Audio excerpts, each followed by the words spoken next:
I internationalt samarbejde er det ikke kun statsledere, diplomater og ambassadører, der skaber relationer på tværs af grænser.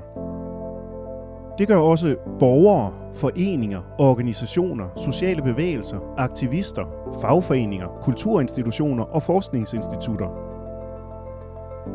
Som civilsamfund spiller de en vigtig og afgørende rolle i at fremme dialog, fred og bæredygtige løsninger, lokalt, nationalt og globalt. Det er det, vi kalder borgerdiplomati. Borgerdiplomati styrker relationer og samarbejde mellem mennesker og lokale befolkninger på tværs af nationer. Og hvor klassisk politisk og økonomisk diplomati foregår i ministerier, på ambassader og i lukkede forhandlingsrum, finder borgerdiplomatiet sted ude i lokalsamfund, på arbejdspladser og blandt organiserede borgere.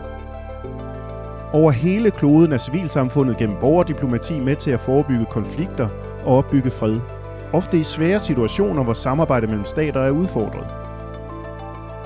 Danmark har en lang tradition for at være en stærk støtte, der samarbejder tæt med civilsamfund i hele verden, og det skal vi blive ved med gennem et styrket borgerdiplomati.